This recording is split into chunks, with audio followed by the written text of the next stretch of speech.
Hello there, how's it going? Welcome back to the show. Thanks for clicking on this one. My name's Pat Dan, and today we are back on Reddit Gets Drawn Badly. We're here with Dismal Cookie 808. He says, please draw my chopped homeboy balding at 21.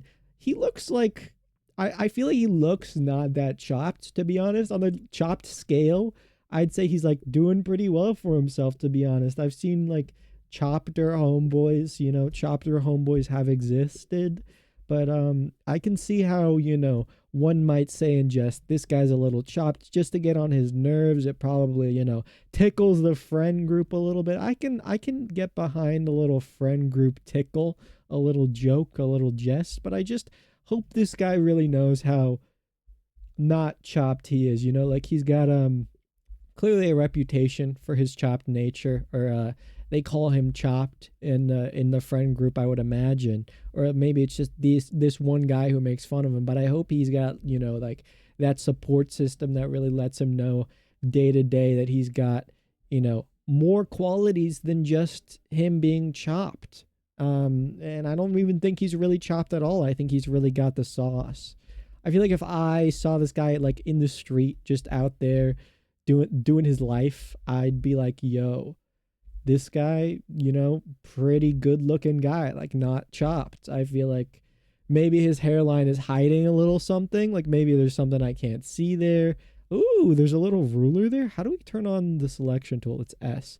I don't know. Maybe his hairline really is like worse than they say. Maybe the hairline is like something that is to behold, like a true specimen. But I'm getting the impression that he looks like a pretty chill guy from what I'm seeing here. And I don't mean to, to glaze or anything. I'm not trying to throw some glaze on this fine gentleman here, but I do think he's getting unjustly screamed at by, I don't remember what this guy's name, like Warped Cookie or something. It had a cookie in it. It was something, started with a W and it had a cookie in it, and then it said 808 or something like that. Like very well could just pull it up. It's like in the other tab, but we're on a schedule. We're on a tight schedule here at Pat Dan HQ, and we don't want to slow things down for like looking at usernames of people who we just read that we can't remember. Like we've got to keep on schedule. As I just said, so repeating myself, I mean, that's a bit of a waste of schedule time, but some things are acceptable, some things aren't. Anyway, I have implemented a new decision on this one. You may well notice. I hope you have noticed. I tend to say you may well notice. That's one of my big catchphrases, I guess. I think it's getting a little out of fashion. I'm gonna have to rotate that one out at some point, but for now, it's here to stay, I guess. Anyway, there's an image, that I turned on. You might have seen it. You might have thought, hey, what's up with that image? Why are we seeing the image? This is weird. We're not used to this. Well, I made a decision. I made an executive decision as the one feeding you the content here. I thought, hey, what if you guys could actually see what I was referencing, like while I was referencing it, instead of at the start for 5 seconds and never again?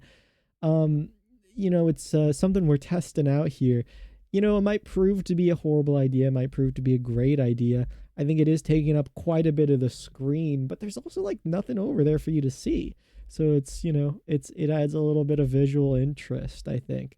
And because of the fact that there are like no thumbnails for these videos, I'm like, what if, having the image there all stretched out could add like a little extra bit of humor to the setup here, could, potentially get someone to see it and think, huh, interesting, maybe I'll click on it, I don't know. Just walking you through a couple of the reasons. I know you guys are all pressed about this big change that I've made. I know you guys are like really, really worried about the integrity of the channel. You guys are constantly nagging me about like, hey, you gotta stay true to your roots. Don't do anything too crazy. Don't make any crazy changes, to the format. The people love what you've got going on. And if you change it too drastically, you're going to lose your fan base, of which there's a wide growing number.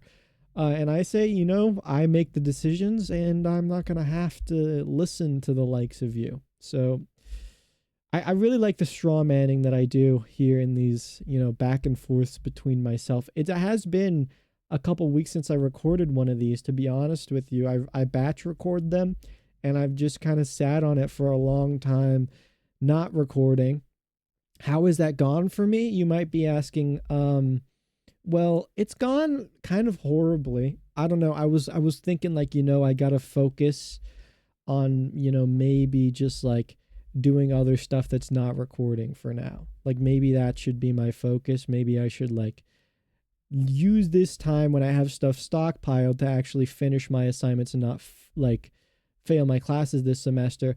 I was actually like less productive when I didn't have the recordings to think about. I think having the recordings, it makes me feel like I'm actually doing something that I enjoy, like with some of my time. And I'm like, okay, I'm willing to sacrifice a little bit of the time I'm not doing this to work on other stuff. But like when I wasn't recording, I was like, I don't want to do any of this. So I ended up doing nothing.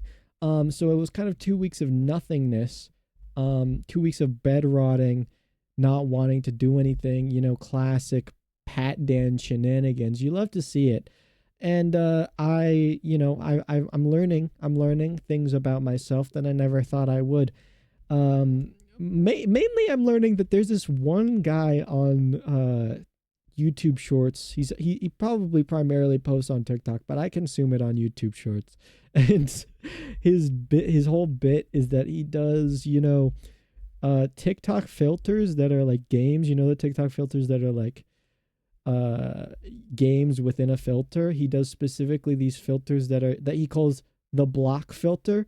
I think his name is Michael DiCostanzo or something, but he does these filters that he calls the block filters, and they're just like blocks that you drop, kind of like I think it's called pachinko, where you like drop a thing down a thing and it bumps all the pegs. If you know what I'm talking about, you know what I'm talking about. Otherwise, I sound like a crazy person.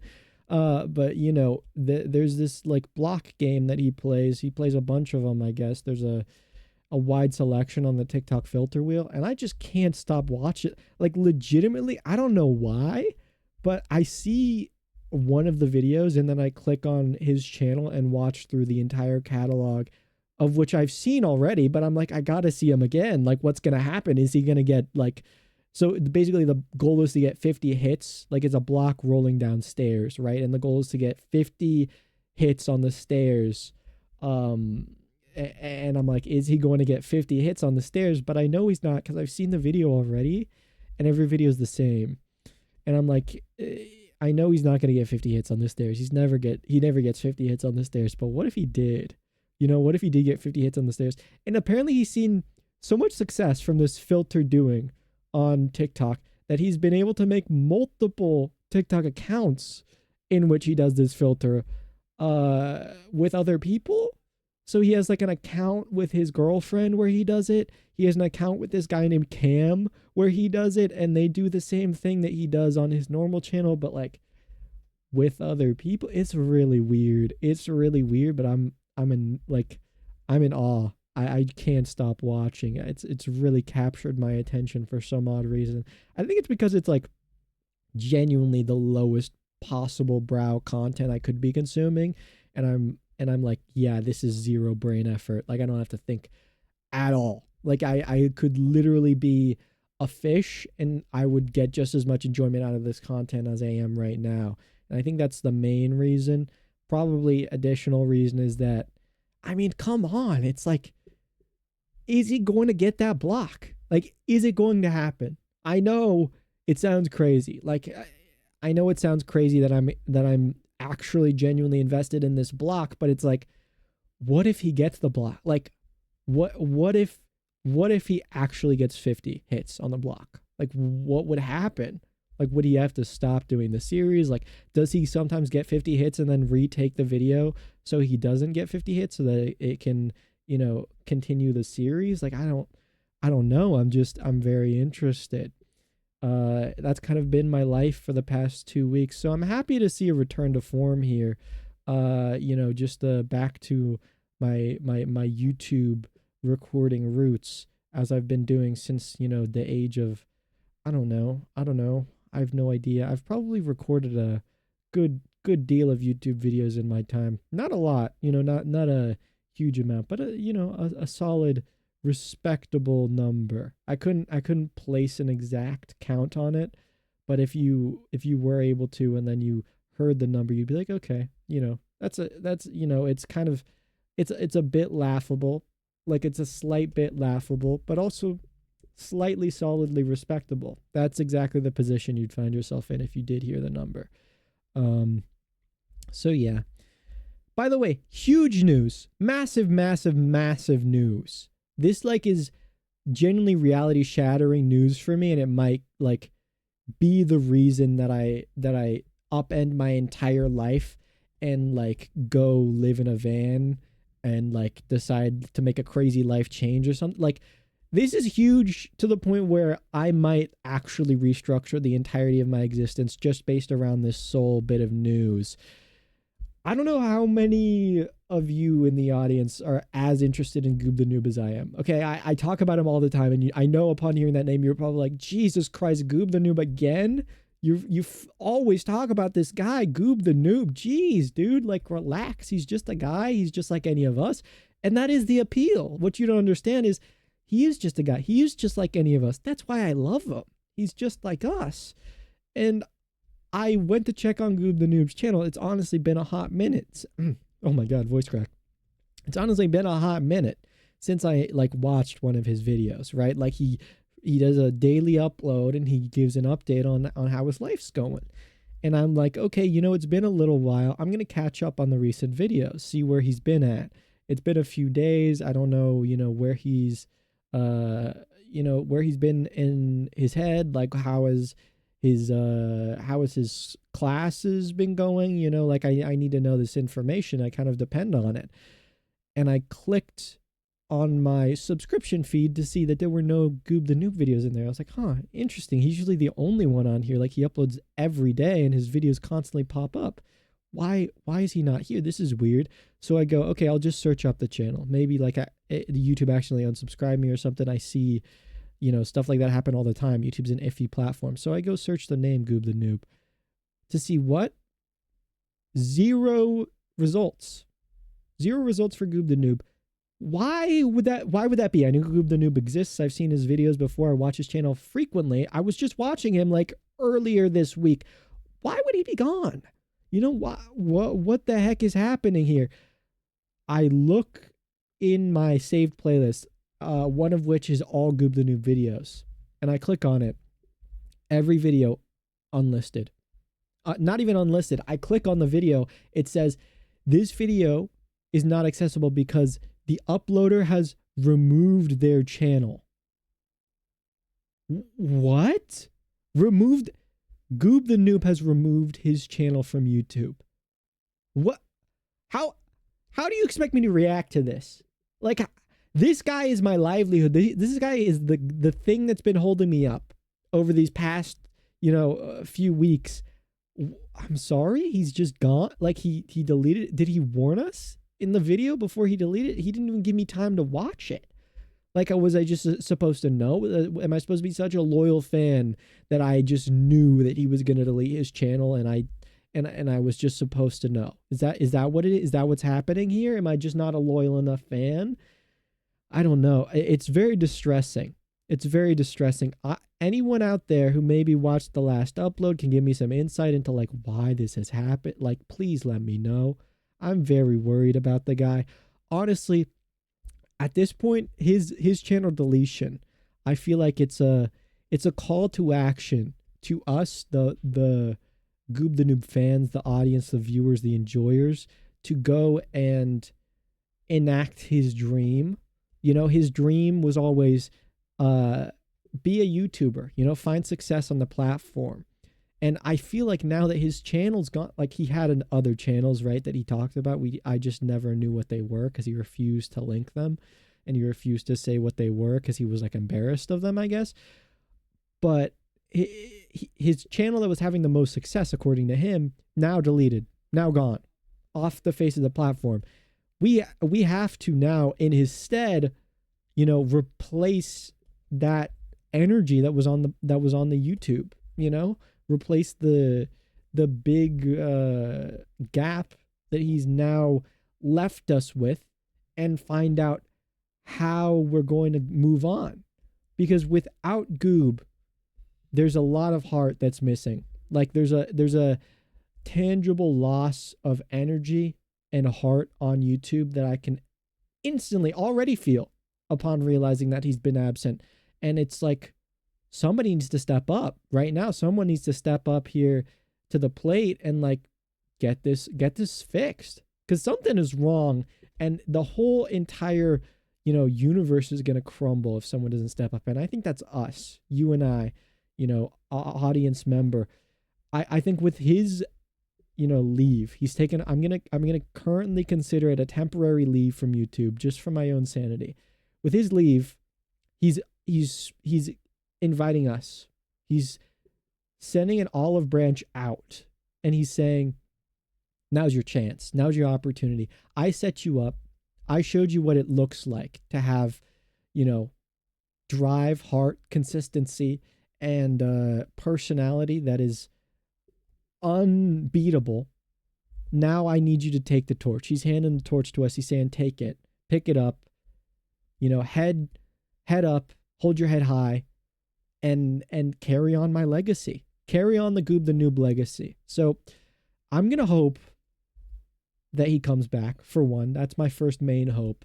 My second main hope, I'm going to hope that I can embody his energy, embody his videos through my movement, through my juicing, through my hustling on this here platform. I hope that I can bring joy to the people in the same way that he brought joy to me. I'm really saddened, really genuine, like I'm not even joking, I'm really genuinely saddened by this.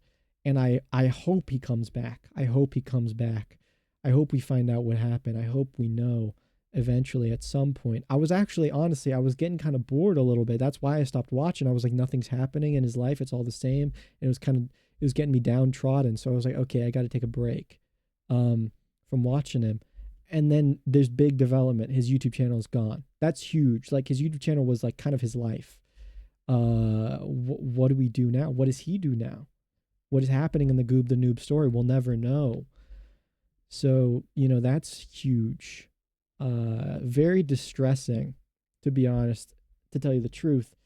And I don't know what to make of it. But I thought I'd at the very least share it with you and hope that you could provide some insight. I don't know if it's possible for us to find out what happened, but maybe we can dig it up together as a team, go hunting, go searching, and we might be able to find an answer.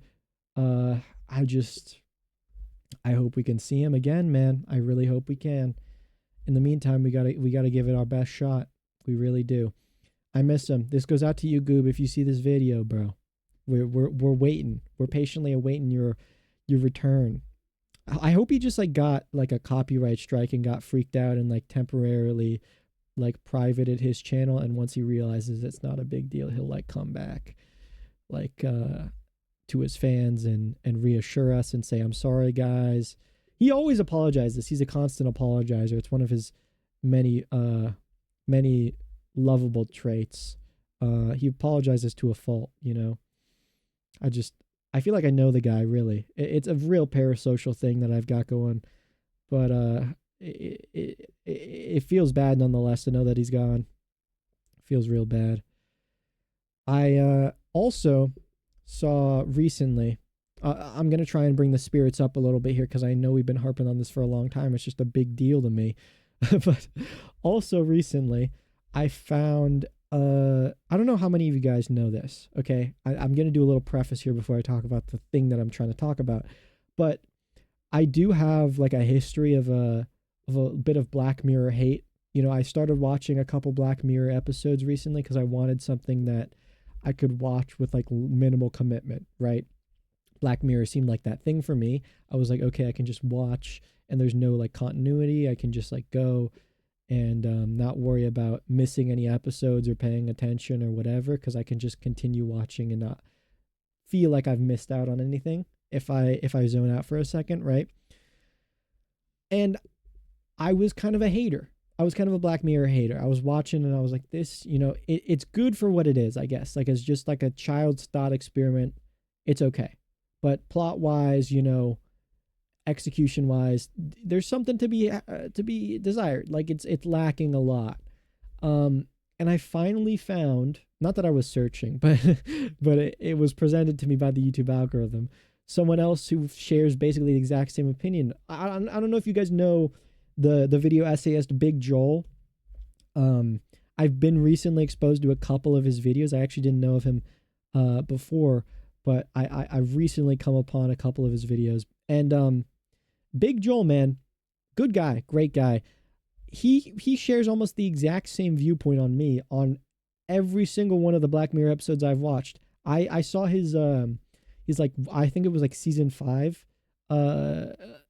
review of Black Mirror. Pretty much everything he said was exactly what I was thinking. Like, this guy might be me. Like, he might have stolen my journal and read everything I wrote about Black Mirror because I'm so obsessed with it, and just copied it into a YouTube video that he profited off. Like, that might have happened. I might have to strike the guy, for intellectual property theft.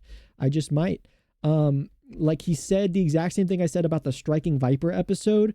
In one of my recordings, I said it felt like they really were lacking and it was like hollow, and he didn't hit the exact same points as me, but a lot of what he said was exactly the same, and I felt validated. I never knew other people actually watched Black Mirror. Like, I didn't think anyone ever had, and like the history of Earth. And I was like, whoa, someone not only watched it and talked about it, but also thinks the exact same thing as I do. It kind of feels a little bad because I'm like, maybe I'm just like a product of the things that I've consumed, and I've become, a puppet for the opinions of the masses, and I have no opinion of my own. But also I'm thinking like, maybe I'm actually like a good viewer, and I actually picked up on things that were bad about it that this guy also picked up on, and maybe we're both like, like media masterminds, and we have some kind of idea or grasp or hold on the media empire that other people don't. Those are kind of the two options that I've been running through, and I haven't really settled on which one I think is the most likely. But that's, I guess, for you guys to decide. Let me know how you guys feel about Black Mirror, because I really haven't looked at anyone else talk about it or heard anyone else talk about it. I've never even known it was something that people actually watched. I've always thought it was like, oh, here's Black Mirror, just to say that we have something on Netflix because we're really fiending for content. We want to say that we have at least one show on there, and no one actually ever consumed it. I thought it was just like, there to be there. Now that I know people have seen it, it's like kind of changed the game. Everything's different. Nothing will ever be the same, I might even dare say. But yeah, huge stuff, huge moments, big developments in terms of Black Mirror. I wonder if Goob's ever watched it. I'm sorry, I can't keep talking about Goob like this. I'm gonna genuinely start stepping into some like creepy territory with the amount of pondering that I do on this guy. I hope to one day be able to just consume his content non-parasocially and just as like a normal guy. I don't know if it can ever happen though. We'll keep trying. We'll keep trying for sure. I'm glad I was able to like make his eyes have that nice hint of red. It's not too crazy and it's not too not crazy. You know what I'm saying? Like, it's just the right amount. By his, I mean this guy that I'm drawing. I often like forget that I have to explain that I'm switching topics when I switch topics, and then I just switch topics and I'm like talking as if everyone knows that I am not talking about the same thing anymore. Usually that's not the case. I think people actually don't realize that I have such a rapid change and I've just suddenly started talking about something else. It might be a little jarring. Sorry if I jarred you there. Sorry if I jarred you there, if I gave you a bit of a if I gave you a bit of a unwanted bit of thrill that you weren't expecting. You know, I know you come here for a little relaxation, and I've kind of spit in the face of that, and I apologize. Um, anyways, I feel like this is a pretty good rendition of this guy. Uh, I feel like this guy chopped Jones Jr. is what I'm gonna refer to him as. He's kind of looking sweet. He's kind of looking great, fine and dandy. So, in any case, that's all I got for you today. Thank you so very much for your time. I've been Pat Dan. You've been great. And until next time, kick rocks, pal. Bye bye. Have a good one.